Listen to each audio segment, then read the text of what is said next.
ಒಂದು ಕಡೆ ಮಂಡ್ಯ ರಣಕಣ ರಂಗೇರ್ತಾ ಇದ್ರೆ ಮತ್ತೊಂದು ಕಡೆ ಮಾತಿನ ಭರಾಟೆ ಕೂಡ ಜೋರಾಗ್ತಾ ಇದೆ. ಕಾಂಗ್ರೆಸ್ಗೆ ಅಂಬರೀಶ್ ಏನ್ ಅನ್ಯಾಯ ಮಾಡಿದ್ರು? ಸಂಸದೆ ಸುಮಲತಾ ಹೇಳಿಕೆಗೆ ಡಿಸಿಎಂ ಡಿಕೆಶಿ ತಿರುಗೇಟನ್ನ ಕೊಟ್ಟಿದ್ದಾರೆ. ಸುಮಲತಾ ಸುದ್ದಿಗೆ ನಾನು ಹೋಗಲ್ಲ, ಅದರ ಅವಶ್ಯಕತೆ ಕೂಡ ಇಲ್ಲ. ಅಂಬರೀಷ್ಗೆ ಕಾಂಗ್ರೆಸ್ ಏನು ಮಾಡಿದೆ ಅಂತೇಳಿ ಇಡೀ ದೇಶಕ್ಕೆ ಗೊತ್ತು. ನಾನು ಸುಮಲತಾ ವಿಚಾರಕ್ಕೆ ಹೋಗೋದಿಲ್ಲ, ನಾಳೆಯೂ ಕೂಡ ಹೋಗಲ್ಲ. ಕುಂಬಳಕಾಯಿ ಕಳ್ಳ ಅಂದ್ರೆ ಇವ್ರು ಯಾಕೆ ಹೆಗಲು ಮುಟ್ಟು ನೋಡ್ಕೊಳ್ಬೇಕು? ಸಂಸದೆ ಸುಮಲತಾ ಹೇಳಿಕೆಗೆ ಡಿಸಿಎಂ ಡಿಕೆ ಶಿವಕುಮಾರ್ ಅವರು ತಿರುಗೇಟನ್ನ ಕೊಟ್ಟಿದ್ದಾರೆ. ಅಂಬರೀಶ್ ಏನ್ ಅನ್ಯಾಯ ಮಾಡಿದ್ರು ಕಾಂಗ್ರೆಸ್ಗೆ ಅಂತೇಳಿ ಡಿಸಿಎಂ ಡಿಕೆ ಶಿವಕುಮಾರ್ ಪ್ರಶ್ನೆ ಮಾಡಿದ್ದಾರೆ. ನಿನ್ನೆ ಎಚ್.ಡಿ. ಕುಮಾರಸ್ವಾಮಿ ಮತ್ತು ಸುಮಲತಾ ಅಂಬರೀಶ್ ಭೇಟಿ ವಿಚಾರಕ್ಕೆ ಸಂಬಂಧಪಟ್ಟಂತೆ ವ್ಯಂಗ್ಯವಾಡಿದ್ರು ಡಿಕೆ ಶಿವಕುಮಾರ್ ಅವರು. ಇದೇ ವಿಚಾರಕ್ಕೆ ನಿನ್ನೆ ರಿಯಾಕ್ಟ್ ಕೂಡ ಮಾಡಿದ್ರು ಸುಮಲತಾ ಅಂಬರೀಶ್ ಅವರು. ಅವರ ಹೇಳಿಕೆಗೆ ಈಗ ಡಿಸಿಎಂ ಡಿಕೆ ಶಿವಕುಮಾರ್ ತಿರುಗೇಟನ್ನು ಕೊಟ್ಟಿದ್ದಾರೆ. ನಾನು ಸುಮಲತಾ ಅವರ ಸುದ್ದಿಗೆ ಹೋಗಲ್ಲ, ಇವತ್ತು ಕೂಡ ಹೋಗಲ್ಲ, ಮುಂದೆ ಕೂಡ ಹೋಗಲ್ಲ ಅಂತೇಳಿ ವ್ಯಂಗ್ಯವಾಡಿದ್ದಾರೆ, ತಿರುಗೇಟನ್ನು ಕೊಟ್ಟಿದ್ದಾರೆ. ನೀವೇ ನೋಡಿದ್ದೀರಾ, ಡಿ ಕೆ ಶಿವಕುಮಾರ್ ಅವರು ಒಂದು ಹೇಳಿಕೆಯನ್ನು ಕೊಟ್ಟಿದ್ದಾರೆ. ಇದು ನನಗೆ ತುಂಬ ಆಶ್ಚರ್ಯ ಆಯಿತು ಈ ಒಂದು ಹೇಳಿಕೆಯನ್ನು ನೋಡಿ. ಯಾಕೆಂತಂದರೆ BJP JDS ಮೈತ್ರಿ ಆದಾಗ್ಲೂ ಅವ್ರು ಇಷ್ಟು ಒಂದು ಫೋರ್ಸ್ಫುಲ್ಲಾಗಿ ರಿಯಾಕ್ಟ್ ಮಾಡಿಲ್ವೇನೋ. ನಮ್ಮ ಮನೆಗೆ ಕುಮಾರಸ್ವಾಮಿ ಅವರು ಬಂದಾಗ ಅವರು ಅಷ್ಟು ಫೋರ್ಸ್ಫುಲ್ಲಾಗಿ ರಿಯಾಕ್ಟ್ ಮಾಡಿದ್ದಾರೆ. ಇದೇ ಪ್ರಶ್ನೆಯನ್ನು ನಾನು ಅವ್ರಿಗೆ ಕೇಳಬೇಕಾಗತ್ತೆ. ಅಂಬರೀಷ್ ಅವರು 25 ವರ್ಷಗಳು ಕಾಂಗ್ರೆಸ್ಸಲ್ಲಿ ಸೇವೆ ಸಲ್ಲಿಸಿ ಕಾಂಗ್ರೆಸ್ಸಿಂದನೇ ಅವರು ಗುರುತಿಸ್ಕೊಂಡ್ರು. ಕಾಂಗ್ರೆಸ್ ಪರ ಅವರು ಎಷ್ಟು ತ್ಯಾಗ ಮಾಡಿದ್ದಾರೆ ಅನ್ನೋದು ಕಾಂಗ್ರೆಸ್ಸಿಗರಿಗೆ ಎಲ್ರಿಗೂ ಗೊತ್ತಿದೆ. ಅಂಥದ್ರಲ್ಲಿ ಅವರು 2019ರಲ್ಲಿ ಇರ್ಬೋದು, ಅಲ್ಲಿಂದ 5 ವರ್ಷಗಳಲ್ಲಿ ಇರ್ಬೋದು, ಅವ್ರನ್ನ ನಾನೇ ಈ ಪ್ರಶ್ನೆ ಕೇಳಬೇಕು. ಹಾಗಾದರೆ ಅಂಬರೀಷ್ ಅವ್ರ ಕುಟುಂಬ ನಿಮಗೇನು ಮಾಡಿದೆ? ನಾವೇನಾದರೂ ತಪ್ಪು ಮಾಡಿದ್ವಾ? ನಾವೇನಾದರೂ ದ್ರೋಹ ಮಾಡಿದ್ವಾ ಕಾಂಗ್ರೆಸ್ಗೂ ಅಥವಾ ಡಿ ಕೆ ಶಿವಕುಮಾರ್ ಅವ್ರಿಗೂ? ನಾವೇನಾದರೂ ವಿಷ ಹಾಕಿದ್ವಾ? ಇಲ್ಲ ತಾನೆ. ಸೊ ರಾಜಕಾರಣದಲ್ಲಿ ಯಾರೂ ನಾವು ಇಂಥದ್ದು ನಾವೇನೋ ತುಂಬ ಗ್ರೇಟ್ ಅಂತ ಹೇಳ್ಕೊಳ್ಳೋ ಒಂದು ಸಂದರ್ಭ ಆ ಥರ ಬಂದಾಗ ಮಾಡಬಾರ್ದು.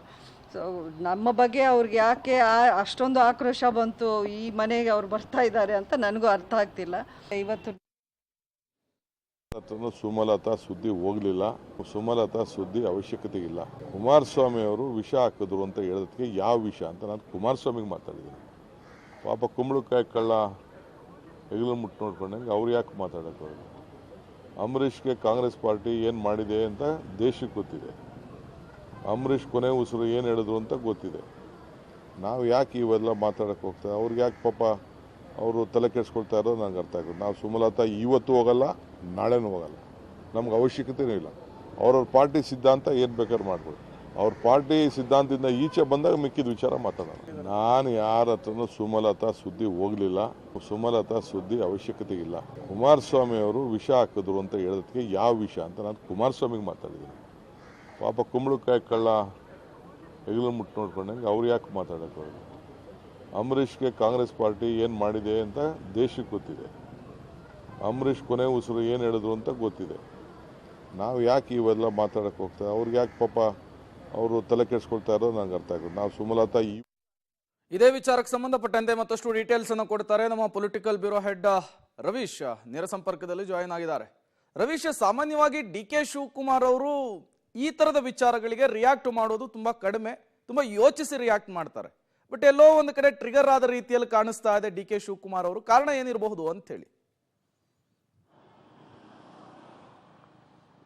ಪ್ರಮುಖವಾಗಿರ್ತಕ್ಕಂಥದ್ದು ಮಂಡ್ಯ ರಾಜಕಾರಣದಿಂದ ಇಷ್ಟೆಲ್ಲ ಆಗ್ತಾ ಇದೆಯೋ ಅಥವಾ ಹಳೆ ಮೈಸೂರು ಭಾಗದ ರಾಜಕಾರಣಕ್ಕೋಸ್ಕರವಾಗಿ ಈ ರೀತಿ ಆಕ್ಷನ್ ರಿಯಾಕ್ಷನ್ ಸೃಷ್ಟಿ ಆಗ್ತಾ ಇದೆ ಅನ್ನೋದು ಕೂಡ ಗೊತ್ತಾಗ್ತಾ ಇಲ್ಲ. ಆದರೆ ಸ್ಪಷ್ಟವಾಗಿ ಎಲ್ಲೋ ಒಂದು ಕಡೆ ಮುಂದಿನ ದಿನಗಳಲ್ಲಿ ಈ ಒಂದು ಗೌಡರ ಗುದ್ದಾಟ ಏನಿದೆ ಈ ಮಂಡ್ಯ ವಿಚಾರಕ್ಕೆ ಸಂಬಂಧಪಟ್ಟಂತೆ ಅದು ಇನ್ನಷ್ಟು ಜಟಿಲವಾಗುವಂಥ ಮತ್ತು ಜಾಸ್ತಿ ಆಗುವಂಥ ಸಾಧ್ಯತೆಗಳಿದೆ.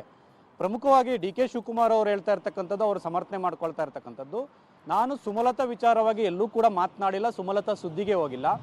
ನಾನು ಕುಮಾರಸ್ವಾಮಿ ಅವ್ರನ್ನ ಪ್ರಶ್ನೆ ಮಾಡಿದ್ದೆ, ವಿಷ ಹಾಕಿದ್ರೆ ಅಂದರೆ ಯಾವ ವಿಷ, ಯಾರಿಗೆ ಹಾಕಿದ್ರು, ಈ ರೀತಿಯ ವಿಚಾರಗಳನ್ನು ನಾನು ಕುಮಾರಸ್ವಾಮಿ ಅವರನ್ನು ಕೇಳಿದ್ದೆ. ಆದರೆ ಸುಮಲತಾ ಅವರ ಬಗ್ಗೆ ನಾನು ಯಾವುದೇ ರೀತಿಯ ಮಾತಾಡೋದಿಲ್ಲ, ಮುಂದೆಯೂ ಕೂಡ ಮಾತನಾಡೋದಿಲ್ಲ ಅಂತ ಪೂರ್ಣ ವಿರಾಮ ಹಾಕೋದಕ್ಕೆ ಹೊರಟಿದ್ದಾರೆ. ಪ್ರಮುಖವಾಗಿ ಎಚ್.ಡಿ. ಕುಮಾರಸ್ವಾಮಿ ಮತ್ತು ಸುಮಲತಾ ಅವರ ಭೇಟಿಯ ಸಂದರ್ಭದಲ್ಲೇ ಆ ಒಂದು ಡಿ ಕೆ ಶಿವಕುಮಾರ್ ಅವರ ಒಂದು ಹೇಳಿಕೆ ಏನಿತ್ತು ಅದನ್ನು ಸುಮಲತಾ ಅವರು ಬೇರೆ ರೀತಿ ಅರ್ಥೈಸ್ಕೊಂಡ್ರು ಅಥವಾ ನಿಜಕ್ಕೂ ಕೂಡ ಸುಮಲತಾ ಅವರನ್ನು ಟಾರ್ಗೆಟ್ ಮಾಡಿ ಡಿ ಕೆ ಶಿವಕುಮಾರ್ ಮಾತನಾಡಿದ್ದು ಅನ್ನೋದ್ರ ಬಗ್ಗೆ ಬೇರೆ ಬೇರೆ ರೀತಿಯ ಚರ್ಚೆಗಳಾಗ್ತಾ ಇದೆ.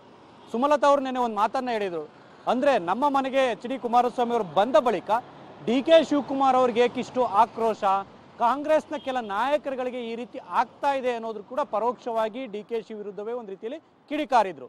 ಹಾಗಾಗಿ ಎಲ್ಲೋ ಒಂದು ಕಡೆ ಮಂಡ್ಯ ವಿಚಾರಕ್ಕೆ ಸಂಬಂಧಪಟ್ಟಂತೆ Sumalatha versus D K Shivakumar ಅವರ ನಡುವೆ ಒಂದು ರೀತಿಯಲ್ಲಿ ಗುದ್ದಾಟ ಆಗ್ತಾ ಇದೆ.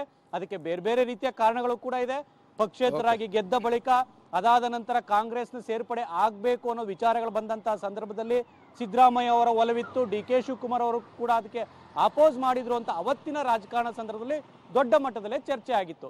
ಹಾಗಾಗಿ ಅದು ಏನಾದರೂ ಕ್ಯಾರಿ ಆಗಿದೆಯೋ ಅನ್ನೋದು ಒಂದು ಕಡೆ. ಆದರೆ ಇನ್ನೊಂದು ಕಡೆ ಕುಮಾರಸ್ವಾಮಿ ಅವರು ಕಳೆದ ಬಾರಿ ಸುಮಲತಾ ಅವರ ವಿರುದ್ಧವೇ ಒಂದು ರೀತಿಯಲ್ಲಿ ದೊಡ್ಡ ಮಟ್ಟದ ಹೋರಾಟವನ್ನು ಮಾಡಿದ್ರು. ಹಾಗಾಗಿ ಈಗ ಅವರಿಬ್ಬರು ಒಂದಾಗ್ತಾ ಇರ್ತಕ್ಕಂಥ ಹಿನ್ನೆಲೆಯಲ್ಲಿ ಮಂಡ್ಯ ರಣಕಣ ಏನಾದರೂ ಚೇಂಜ್ ಆಗ್ಬೋದು ಅನ್ನೋ ಕಾರಣಕ್ಕೋಸ್ಕರವಾಗಿ ಆ ಒಂದು ಡಿ ಕೆ ಶಿವಕುಮಾರ್ ಅವರು ಇದನ್ನ ಕಾಯಿನ್ ಮಾಡಿದ್ರ ಅನ್ನೋದ್ರ ಬಗ್ಗೆ ಕೂಡ ಚರ್ಚೆ ಆಗ್ತಾ ಇದೆ. ಆದ್ರೆ ಸುಮಲತಾ ಅವರ ವಿಚಾರಕ್ಕೆ ಹೋಗೋದಿಲ್ಲ. ನಾನು ಕೇಳ್ತಾ ಇರ್ತಕ್ಕಂಥದ್ದು HDK ವಿಚಾರ ಅಂತಾನು ಕೂಡ HDK ಅವರ ಒಂದು ಜೊತೆಗೆ ನಾನು ನೇರ ಫೈಟ್ ಅನ್ನೋ ಸಂದೇಶವನ್ನು ಕೂಡ ರವಾನೆ ಮಾಡಿದ್ದಾರೆ. ಹಾಗಾಗಿ ಮುಂದಿನ ದಿನಗಳಲ್ಲಿ ಮಂಡ್ಯ ಅಖಾಡ ಯಾವ ರೀತಿ ತಿರುಗುತ್ತೆ ಅನ್ನೋ ಕೂಡ ಕಾದ್ ನೋಡ್ಬೇಕಾಗುತ್ತೆ. ಈ ಪಾಯ್ಸನ್ ಪಾಲಿಟಿಕ್ಸ್ ಏನಿದೆ ಇದು ಸದ್ಯಕ್ಕೆ ನಿಲ್ಲುವಂತಹ ಲಕ್ಷಣಗಳು ಕೂಡ ಮಂಡ್ಯ ನೆಲದಲ್ಲಿ ಕಾಣಿಸೋದಿಲ್ಲ ಅನ್ನೋದು ಕೂಡ ಸ್ಪಷ್ಟ. ಹಾಗಾಗಿ ಈ ಗೌಡರ ಗುದ್ದಾಟಕ್ಕೆ ಹಳೆ ಮೈಸೂರು ಭಾಗ ಎಷ್ಟರ ಮಟ್ಟಿಗೆ ವೇದಿಕೆಯನ್ನು ಕಲ್ಪಿಸ್ಕೊಡುತ್ತೆ ಅಂತ ಕೂಡ ಕಾದ್ ನೋಡಬೇಕು. Prem. Okay, thank you Ravish ತಮ್ಮೆಲ್ಲ ಮಾಹಿತಿಗಾಗಿ. ಡಿ ಕೆ ಶಿವಕುಮಾರ್ ಅವರು ಒಂದು ಹೇಳಿಕೆಯನ್ನು ಕೊಟ್ಟಿದ್ದಾರೆ. ಇದು ನನಗೆ ತುಂಬ ಆಶ್ಚರ್ಯ ಆಯಿತು ಈ ಒಂದು ಹೇಳಿಕೆಯನ್ನು ನೋಡಿ. ಯಾಕೆಂತಂದರೆ BJP JDS ಮೈತ್ರಿ ಆದಾಗ್ಲೂ ಅವ್ರು ಇಷ್ಟು ಒಂದು ಫೋರ್ಸ್ಫುಲ್ಲಾಗಿ ರಿಯಾಕ್ಟ್ ಮಾಡಿಲ್ವೇನೋ.